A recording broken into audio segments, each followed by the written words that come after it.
5절까지 보도록 하겠습니다. 구약성경 554페이지 정도에 있습니다. 21장 17절에서 29절까지 교독하겠습니다. 여호와의 말씀이 디셉 사람 엘리야에게 임하여 이르시되 사마리아에 있는 이스라엘의 아합 왕을 만나라. 그가 나봇의 포도원을 차지하러 그리로 내려갔나니 너는 그에게 말하여 이르기를 여호와의 말씀이 내가 죽이고 또 빼앗았느냐 하고 하셨다 하고 또 그에게 이르기를 여호와의 말씀이 개들이 나봇의 피를 핥은 곳에서 개들이 내 피 곧 내 몸의 피도 핥으리라 하였다 하라.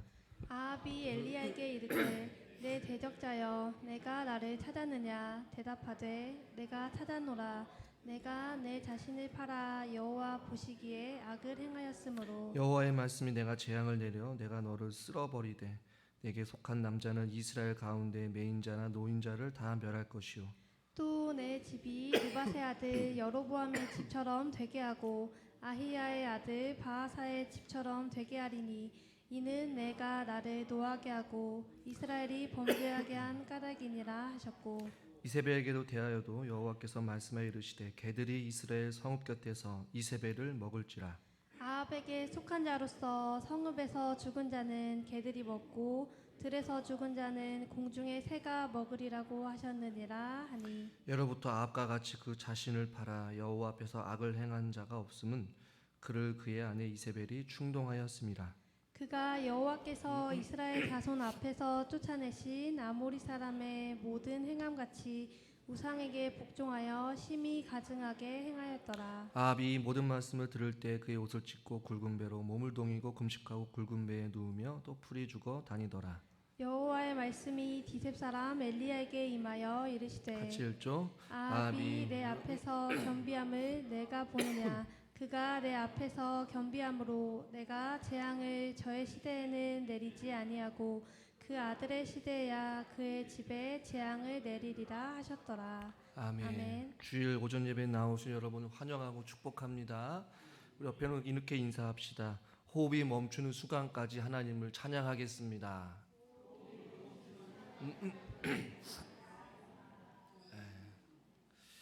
제가 죽음이라는 표현보다는 조금 부드러운 표현으로 호흡이 멈춘다라는 표현을 썼습니다. 의도적으로.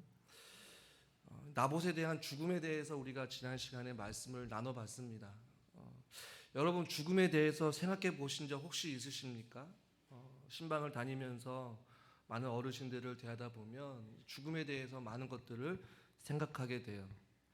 그러나 죽음에 대해서 생각을 할 때에 우리가 더 많은 것을 깨닫고 경험할 수 없는 이유는 무엇이냐면 우리가 죽기 직전까지 혹은 죽고 싶을 만큼의 어떤 고통과 아픔을 겪어본 사람은 있지만 죽음을 직접적으로 경험한 사람은 없기 때문에 죽음에 대해서 이야기를 하고 생각해 보면 어떤 사람들은 나에게는 조금 해당이 안 되는 거야. 나는 조금 더 살 수 있어 라는 어떤 그러한 안도의 생각을 하는 사람들이 있고 어떤 사람들은 죽음을 경험해 보지 못했기 때문에 호흡이 멈추는 그 순간 죽는 것이 어떤 것인지를 생각하지 않는 사람도 있고 그 경험하지 못한 죽음으로 인해 앞날을 걱정하고 두려움 속에 살아가는 사람들이 있다라는 것이죠. 여러분 죽음에 대해서 이야기를 할 때에 분명한 사실은 무엇이냐면 모든 사람들은 다 죽는다라는 것이에요. 이 사실은 영원히 변하지 않는 진리입니다. 그리고 그 죽음은 누구도 피할 수가 없어요. 이것을 우리가 다 경험하고 있습니다. 아무리 함께 오래 있고 싶어도 결국에는 죽음을 맞이하게 되는 순간이 있다라는 것이죠. 또 하나 다 죽지만 저는 개인적으로 다 똑같은 죽음은 아니라고 생각합니다. 예를 들면 범죄자의 죽음이 있어요. 또 누군가는 억울한 죽음이 있습니다. 혹은 불의한 사고로 죽음을 당하는 사람도 있고 육체의 질병으로 죽는 사람도 있어요. 혹은 누군가의 생명을 살리고 대신 죽는 그러한 가치 있는 의미 있는 죽음도 있다라는 것이죠. 여러분이 살아가면서 앞으로 저도 마찬가지고 우리 성도님들도 호흡이 멈추는 그 순간이 있을 것인데 여러분들은 어떠한 죽음을 맞이하고 싶으십니까? 책을 우연치 않게 보다가 이런 내용이 있었는데요. 여러분에게도 한번 질문을 던져보겠습니다. 가장 고통스러운 죽음은 어떤 죽음일까요? 갑작스러운 사고일까요?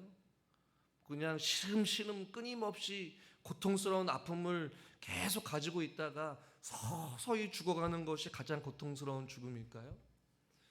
그 책에서 뭐라고 이야기를 하냐면 내 자신이 언제 죽을지 미리 아는 죽음이 가장 고통스러운 죽음이래요. 그러니까 내가 언제 죽을지 정확하게 알고 있는 그 순간을 살아가는 그 시간이 가장 고통스럽다라는 것이죠. 그러나 우리는 언제 죽을지 어떻게 될지 아무도 모릅니다. 죽음을 대한 우리의 태도를 오늘 본문의 이 나봇의 죽음을 통하여서 저는 몇 가지를 조금 더 살펴보려고 하는데요. 지난 시간에 이어서 저에게 드는 가장 궁금증 하나는 무엇이냐면 하나님이 왜 나봇을 죽게 하셨을까라는 질문을 지난 시간에도 던졌어요. 믿음을 지키고 하나님께서 허락하신 그 땅을 누군가에게 팔지 않고 그 땅을 가문에서 잘 지키기 위하여서 말씀에 순종한 것밖에 없습니다. 그러나 그 믿음을 지킨 결과가 억울하게 죽음을 당하게 되었으니 이해할 수 없는 하나님이라는 것이죠. 여러분, 믿음을 지킨 결과가 이 억울한 죽음이라면 어느 누구가 믿음을 지키고 순종하려고 하겠습니까? 아마 아무도 없을 거예요. 저 같아도 이 믿음을 지키면서 이 세상에 살아가는데 다가오는 그 결과가 억울한 죽음이라면 저는 그 믿음을 지키고 싶지가 않아요. 무슨 의미가 있겠습니까? 그러나 주를 위해 이 나봇은 죽음 앞에서도 믿음을 끝까지 지켰다라는 것이죠. 적당히 타협하면서 목숨을 부지하며 살 수도 있었지만 나봇은 그렇게 하지 않았어요. 이 사실을 통하여서 우리가 알 수 있는 두 가지 중요한 사실을 발견하게 되는데요. 믿음을 지키기 위해서 저와 여러분들도 목숨을 걸어야 한다라는 것입니다. 한번 따라하겠습니다. 믿음을 지키기 위해 목숨까지도 걸겠습니다. 목숨을 건다라는 것이 뭐 거창한 것이 아니에요. 주를 위해서는 기꺼이 내 모든 것을 다 드릴 수 있는 각오가 되어 있다라는 것을 의미하는 것이죠. 예를 들면 과거 우리 어르신들도 그렇고 저도 어렸을 때에 부모님께서 늘 강조했던 것이 무엇이었냐면 믿음 생활에 두 가지는 반드시 지키라고 강요를 받고 어머님한테 훈육을 들었던 것은 첫 번째가 무엇이었냐면 주의를 생명과 같이 지켜라. 두 번째는 하나님의 것을 드리는 11조 생활. 이 두 가지는 믿음 생활에 있어서 꼭 반드시 지켜야 해요.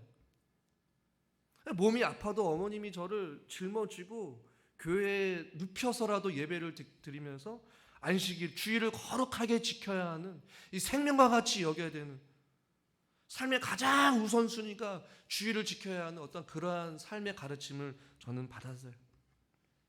그러나 지금 오늘날 우리가 저와 여러분이 살고 있는 시대는 어떻습니까? 주의를 빠져도 아무런 일이 일어나지 않기 때문에 주의를 빠지는 것을 아무렇지 않게 여긴다는 것이죠.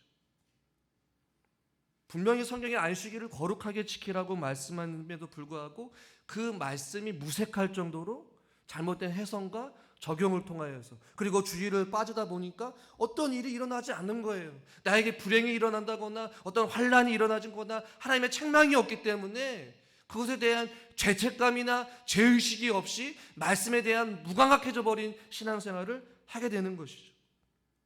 한국교회가 복을 받을 수 있었던 것은 하나님의 말씀을 있는 그대로 지키면서 그 말씀을 생명과 같이 여겼던 믿음의 선배들의 그 거룩한 믿음의 생활이 있었기 때문에 한국교회가 이만큼 복받은 것 아니겠습니까?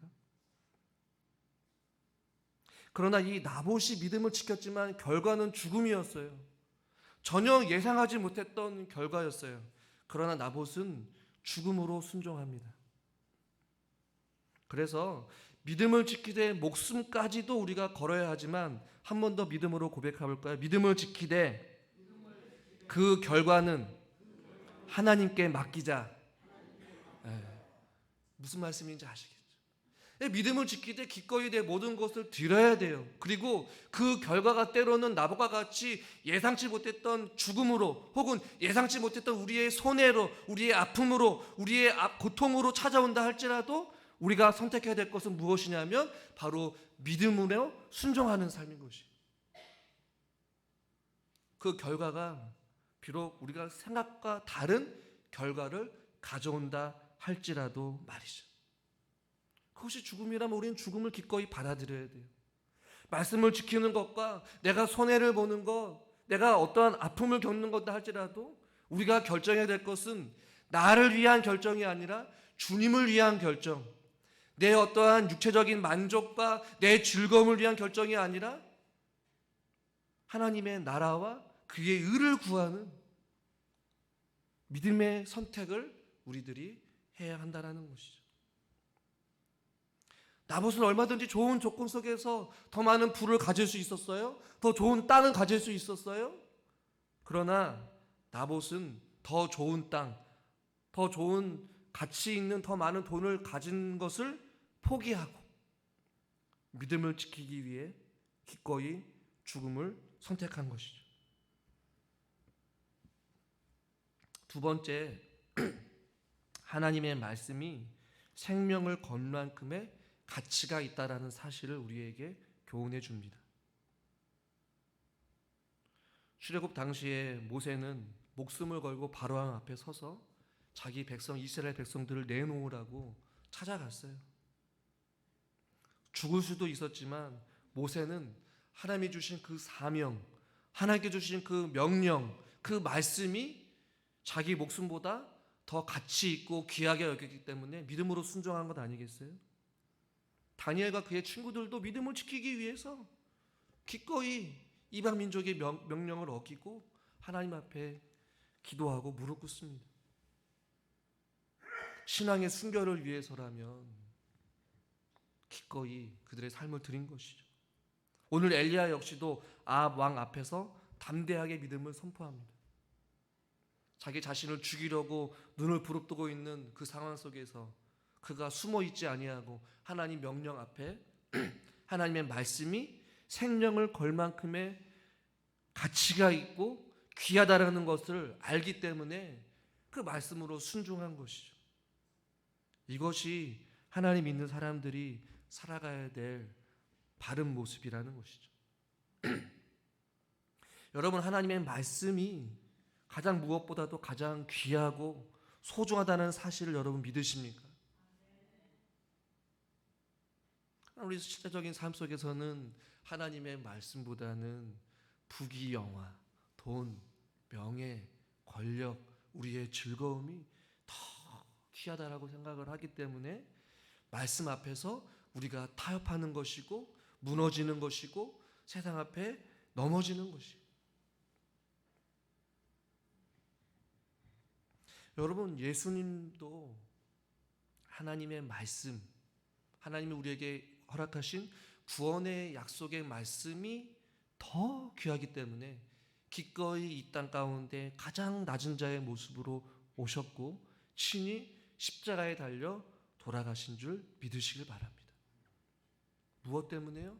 하나님께서 죄인된 우리들을 살려주시겠다라는 그 생명의 약속의 말씀이 귀하기 때문에 예수님 스스로가 이 땅 가운데 육체의 모습으로 오셨고 십자가에 달려 돌아 죽으셨다라는 것이에요. 하나님의 말씀이, 하나님의 그 언약의 말씀이 우리의 생명보다 귀하고 가치 있기 때문에 그 말씀 앞에서 그 어떠한 손해나 그 어떠한 희생도 기꺼이 감당할 수 있다라는 것이에요. 이것이 나봇의 죽음을 통하여서 우리가 발견하게 된 중요한 사실입니다. 믿음을 지키기 위해 우리의 모든 것을 내어드릴 수 있어야 된다. 그리고 그 결과는 하나님께 맡겨야 한다. 그리고 하나님의 말씀은 생명보다도 귀한 하나님의 말씀이다 라는 사실을 오늘 나봇의 이해 안 되는 억울한 죽음 속에서 우리가 깨닫게 되는 것입니다. 또 하나 이 나봇의 죽음 앞에서 이 죽음이 우리에게 주는 의미는 또한 무엇일까라는 생각을 또 해보게 되는데요. 이 하나님의 관점에서 보면 인간의 관점과는 조금 다른 것 같아요. 인간적인 생각에는 이 나봇의 죽음은 조금 억울해요. 하나님 굳이 뭐 나봇을 죽이기까지 이렇게 해야 됩니까? 좀 다른 방법으로 조금 더 살 수 있도록 내버려 두시지. 왜 하나님께서는 나봇을 죽게 내버려 두셨을까? 여전히 해결되지 않은 의문이 있습니다. 그러나 이사야 57장 1절과 2절의 말씀을 보면 조금 그 의문이 해결이 돼요. 같이 한번 읽겠습니다. 의인이 죽을지라도 마음에 두는 자가 없고 진실한 이들이 거두어감을 당할지라도 깨닫는 자가 없도다. 의인들은 악한 자들 앞에서 불리어 가도다. 그들은 2절이요. 2절 없습니까? 2절 제가 읽어드리겠습니다. 그들은 평안에 들어갔나니 바른 길로 가는 자들은 그들의 침상에서 편히 쉬리라. 이사야 당시에도 의인이 죽었어요. 그리고 악한 자들 앞에서 의인이 하나님 앞에 불림을 당하게 됐습니다. 그러나 그것을 하나님께서는 그들은 평안에 들어갔다라는 표현을 써요. 이 땅에 사는 것이 고통스럽기 때문에 신실한 사람들, 하나님의 말씀에 목숨을 건 사람들, 하나님의 말씀을 생명처럼 귀하게 여기면서 신앙의 순결을 지키는 그 자들이 이 땅 가운데서 죄악 가운데서 고통당하는 것, 힘들어하는 것, 아파하는 것을 내버려 두지 아니하시고 먼저 그들을 어디로 데려갔다는 것을요? 평안으로 데려가셨다는 것이에요. 이것이 하나님께서 죽음을 바라보는 관점인 것이에요. 우리는 안타까워요, 속상해요, 헤어짐의 슬픔이 있어요. 그러나 하나님께서는 의인들이 이 땅에서 죽는 것은 죽음으로 끝나는 것이 아니라 그들을 평안한 곳으로, 이 땅 가운데 사는 것이 너무나도 고통스럽기 때문에 그 신실한 주의 백성들을 미리 먼저 하나님의 품 안으로 데려가신 것이에요. 그러니까 나봇의 죽음은 우리에게는 안타깝고 인간적인 마음으로는 안쓰럽지만 하나님 보시기에는 다르다라는 것이죠. 그래서 시편 116편 15절에 이렇게 말씀합니다. 같이 한번 읽죠. 그의 경건한 자들의 죽음은 여호와께서 보시기에 귀중한 것이로다. 할렐루야. 죽음을 우리는 슬픔과 아픔과 고통과 두려움이라고 생각하지만 하나님께서는 귀중한 것이다 라고 말씀하고 있어요. 나봇의 죽음 역시도 귀중한 것이었어요. 그냥 한 사람이 그 땅을 팔지 아니하고 믿음을 지키다가 억울하게 죽은 한낱 사건에 끝나는 것이 아니라 여호와 보시기에는 그 하나님의 그 말씀을 지키려고 몸부림치는 한 신실한 사람의 죽음을 귀중하다라고 지금 보고 계신 것이에요. 바울의 고백은 어떻습니까? 바울에 대한 고백은 죽음에 대해서 이런 고백을 해요. 빌립보서 1장 20절 21절 같이 읽죠. 나의 간절한 기대와 소망을 따라 아무 일이든지 부끄러워하지 아니하고 지금도 전과 같이 온전히 담대하여 살든지 죽든지 내 몸에서 그리스도가 존귀하게 되게 하려 하나니 이는 내게 사는 것이 그리스도니 죽는 것도 유익함이라. 아멘. 한번 따라하겠습니다. 죽는 것도 유익함이라. 할렐루야. 죽음이 유익하다라고 우리에게 말씀해주고 있어요. 그 때문에 사랑하는 성도 여러분, 우리가 죽음을 바라보는 시각이 어떠해야 되는지를 나봇의 죽음을 통해 다시 한 번 더 깨닫게 되어집니다. 우리가 죽음을 경험하지는 못했지만 죽음을 대하는 혹은 죽어가는 우리의 인생 가운데 어떻게 살아야 될 것인지를 우리에게 말씀해주고 있어요. 무엇입니까? 생명이 주님 손에 있음을 우리는 기억해야 돼요. 그리고 저와 여러분들은 한 번뿐인 인생을 살아간다는 사실을 잊지 마시기를 주님의 이름으로 축원합니다. 한 번뿐인 인생을 살아가게 된다면 어떻게 살아가야 될 것인가? 썩어질 것들을 위해 살지 말고 영원한 것들을 위해 살아갈 수 있기를 주님의 이름으로 축원합니다. 여러분, 나봇은 보다 더 좋은 포도원 땅을 가질 수도 있었고 보다 더 많은 돈을 소유할 수도 있었고 그 땅 가운데서 육체의 어떠한 즐거움을 더 누리면서 살아갈 수 있는 그런 인생이 그 앞에 있었어요. 그러나 그 썩어져 없어지게 될 그 땅과 그 물질과 그 즐거움보다도 무엇을 여겼어요? 영원한 천국, 하나님의 생명의 말씀을 귀하게 여기면서 썩어질 것들을 위해 살기보다는 영원한 것을 사모하며 믿음을 지키면서 살아갔다라는 것이죠. 일단 저와 여러분도 마찬가지인 것이에요. 잠시 눈앞에 있는 즐거움, 어떠한 우리 안에 있는 이 모든 것들보다도 영원히 썩어져 없어지지 아니할 생명의 말씀, 진리의 말씀, 영원한 저 천국을 향한 사모하는 마음을 가지고 우리가 살아갈 수 있기를 주님의 이름으로 축원합니다. 또한 죽음을 바라보는 관점은 죽음을 두려워하는 것이 아니라 오히려 천국을 사모하며 살아갈 수 있기를 바라요. 예수님께서도 마태복음 10장 28절에 이렇게 말씀합니다. 몸은 죽여도 영혼은 능히 죽이지 못하는 자들을 두려워하지 말고 오직 몸과 영혼을 능히 지옥에 멸하실 수 있는 이를 두려워하라 라고 말씀하고 있어요. 하나님을 두려워하며 천국에 대한 사모함을 마음을 가지고 살아가는 것이 이 죽음을 대하는 저와 여러분들의 바른 태도인 줄 믿으시길 바랍니다. 또한 이 신자가 죽을 때 그리스도로부터 받는 유익이 무엇인지에 대해서 이 소요리 문답에서 아주 중요한 내용들을 담고 있어요.